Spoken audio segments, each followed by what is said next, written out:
10ல் 2 பேருக்கு சுகர் இருந்துச்சு அப்படின்னா இப்போ வந்து 10ல் 4லேருந்து 6 பேருக்கு வரைக்கும் சுகர் வருது. ஸோ இது எதனால இந்த மாற்றங்கள் வருது? ஸோ அது வந்து குழந்தையும் நிறையா பாதிக்கும், அம்மாக்களையும் நிறையா பாதிக்கும். எந்தெந்த விதமாக பாதிக்கும், குழந்தைய எப்படிலாம் பாதிக்கும்?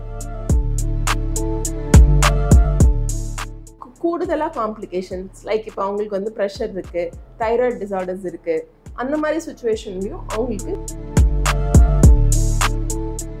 இன்றைக்கி நம்ம எதை பற்றி பார்க்க போகிறோம் அப்படின்னா, ரொம்ப ஈஸியாக எல்லாருக்கும் வருது, நிறைய அஃபெக்ட் பண்ணுது அப்படின்னு பார்க்குறது தான் டயபெட்டிஸ் இன் ப்ரெக்னன்சி.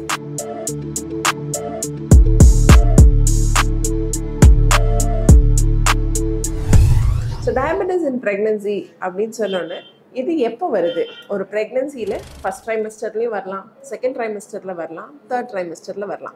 ஸோ அது எந்த ட்ரைமெஸ்டர் ஆஃப் ப்ரெக்னன்சியில் வருது அப்படின்றத பொறுத்து தான் அதை ஜெஸ்டேஷனல் டயபெட்டிஸ் மெலிட்டஸ்ன்னு சொல்லுவாங்க. சில நேரம் உங்களுக்கு டயபெட்டிஸ் வந்து பிஃபோர் ப்ரெக்னன்சியே இருக்குது அப்படின்னா அதை ஓவர்ட் ஆர் டைப் 2 டயபெட்டிஸ் மெலிட்டஸ்ன்னு சொல்லுவாங்க. ஸோ இதோட இன்சிடென்ட்ஸ் இப்போ நம்ம பார்க்குறோம், எவ்வளோ பேர் லைக் முன்னாடி வந்து 10ல் 2 பேருக்கு சுகர் இருந்துச்சு அப்படின்னா இப்போ வந்து 10ல் 4லேருந்து 6 பேருக்கு வரைக்கும் சுகர் வருது. ஸோ இது எதனால இந்த மாற்றங்கள் வருது? ஹையர் இன்சிடென்ஸ் ரொம்ப அதிகமாக எல்லாருக்குமே இப்போ வந்து சுகர் இருக்குது. ஆல்மோஸ்ட் 6 in 10 ப்ரெக்னென்ட் மதர்ஸ்க்கு வந்து சுகர்னால அஃபெக்ட் ஆகுறாங்க. So high risk factors, so அவங்களுக்கு என்ன ரிஸ்க் ஃபேக்டர்ஸ் இருக்கிறதுனால சுகர் வருது. ஸோ இந்த ரிஸ்க் ஃபேக்டர்ஸை நீங்கள் எப்படி அவாய்ட் பண்ணிக்கலான்னு தான் இன்றைக்கி பார்க்க போகிறோம். ஹை ரிஸ்க் ஃபேக்டர்ஸ் என்னெல்லாம் இருக்கலாம்?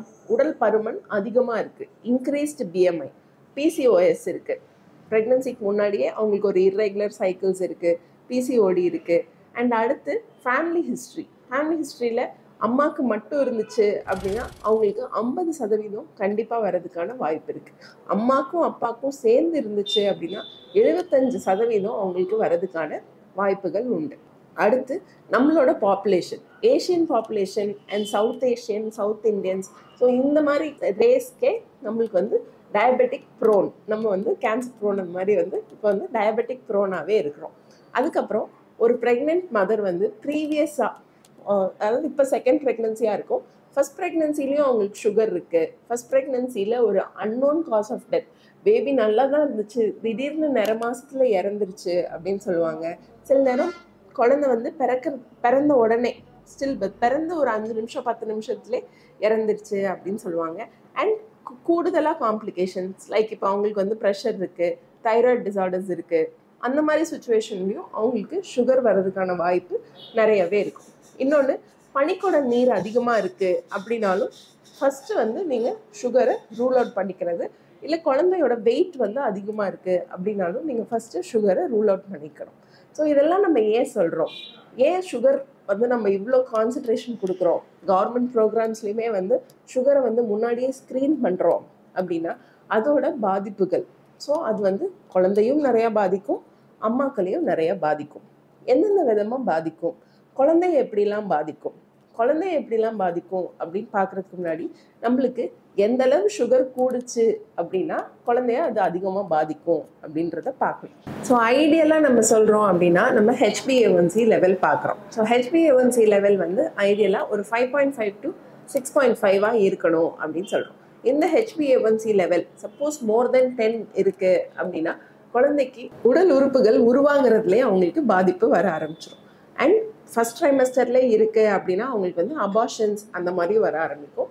சில நேரம் அவங்களுக்கு சுகர் வந்து ரொம்ப அன்கண்ட்ரோல்டாக இருக்குது அப்படின்னா மெடிக்கல் அட்வைஸே சில நேரம் கொடுப்போம். நீங்கள் வந்து டெர்மினேட் பண்ணிக்கோங்க, அபார்ட் பண்ணிக்கோங்க, உங்கள் சுகரை வந்து இன்னும் கொஞ்சம் நல்லா குறைச்சிட்டு அதுக்கப்புறம் பிளான் பண்ணிக்கோங்க அப்படின்னு சொல்லுவோம். ஏன்னா சுகர் வருது அப்படின்னா குழந்தைக்கு என்ன மாதிரிலாம் பாதிக்கும் அப்படின்னு பார்த்தோன்னா குழந்தையோட மூளையை பாதிக்கலாம், கிட்னி பாதிக்கலாம், ஹார்ட் பாதிக்கலாம், அண்ட் குழந்தையோட நியூரல் டியூப், முதுகு தண்டு வடம், இது வந்து கண்டிப்பாக பாதிக்கும் அப்படின்றது இருக்குது. ஸோ இந்த மாதிரி டெவலப்மெண்ட்லேயே அவங்களுக்கு ப்ராப்ளம் இருக்கப்போ அந்த பேபிஸ்னால கோப்பப் பண்ணி வர்றது கஷ்டமாக இருக்கும். ஸோ அதனால ஃபஸ்ட்டே அவங்களோட சுகர்ஸை ஆப்டிமல் லெவலில் வச்சுக்கோங்க. குழந்தைக்கு மட்டும்தான் பாதிக்குமா, அம்மாக்களுக்கு பாதிக்காதா அப்படின்னா அம்மாக்களுக்கும் கண்டிப்பாக பாதிப்பு இருக்கும்.